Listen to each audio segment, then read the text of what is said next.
Roddy walked into the Ram's Head Inn feeling tired but satisfied. 17 miles on foot today across open hillsides and through woodlands. It wasn't half bad for a man used to ducal carriages. He was close to Aberfirth now, and there he might find passage to Rum Island. Reflecting on his journey thus far, while he enjoyed the magnificent scenery, he could not help but notice villages along the way all but abandoned. He'd heard about the clearances, but never gave it much thought before. Roddy gave coin to the innkeeper for a meal and bed for the night, and sat in the tavern. It was tense here. He kept his wits and his dirk close. There was something in the air. The locals naturally regarded him with suspicion as the stranger he was, and yet that could not account for all of it. Patrons came in fits and starts, but the more recent brought the smell of smoke with them. He was served shepherd's pie, and he washed it down with ale. The best bet for him was to remain as inconspicuous as possible and mind his own business. A few tables away, in a darkened corner, sat another patron who had been there for as long as he had, a woman. She kept to herself, but keenly watched each new crop of arrivals. Now, a group of 3 men, better dressed than most here, entered with unmistakable purpose. The young woman shrank further into the shadows, but not before Roddy noticed she was not alone. Tucked almost out of sight was a child, a baby. The 3 men split up, talking to people at the tables one by one. Roddy knew immediately. They're looking for someone. He reacted instinctively. While the men had their backs to him, he joined the woman on the bench, shielding her from the view of the men. The woman gasped. "Shush," he whispered under his breath. "Tap my arm twice if you dinna want these men to see you or the bairn, or thump my arm, once mind, and I'll leave you be." He felt 2 taps on his arm. Roddy sat with his ale, pretending interest in the fire across the way. The younger of the 3 men approached their table.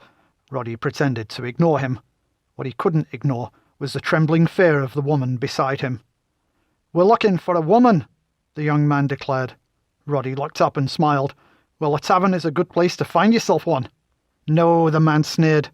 "A specific woman." Roddy shrugged. "Then I canna help you, lad. Only got here today with the missus and the bairn." "Is that so?" came the reply. "The woman we're looking for has a baby with her, a boy about 3 months old."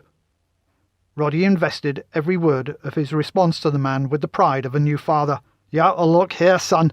My wee Jacqueline is a girl, nearly 6 months. But the young man ploughed on. "What are you doing here?" Roddy set down his pint of ale on the table and eyed him up and down. "It's nae your business, sonny, but we're spending Christmas with my family on Rum. What's it to ye?" The man peered around Roddy. "Doesn't your wife speak?"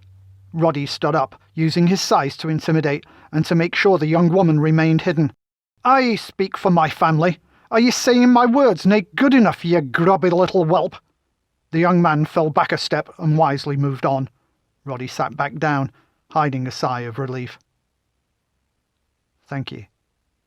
The words were soft and feminine. "Dinna thank me yet," he said quietly. "Wait till they leave." She shook her head. "They willna leave until they find me." "Then let's ensure they dinna find you," he replied. "Be ready to move when I say." The woman said nothing, but tapped his arm twice in silent confirmation.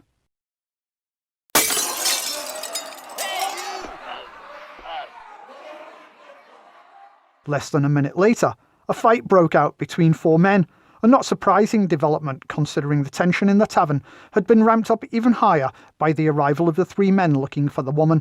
The melee distracted the searchers momentarily. "Now!" Roddy stood, dropping a modest amount of coin on the table, and walked from behind it, trusting that the woman followed. To make sure, he reached out his hand behind him.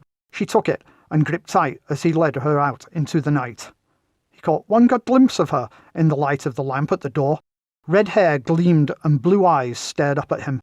Then the brawlers tumbled outside, distracting him, making him let go of her hand. When he looked back, the young woman had disappeared into the darkness.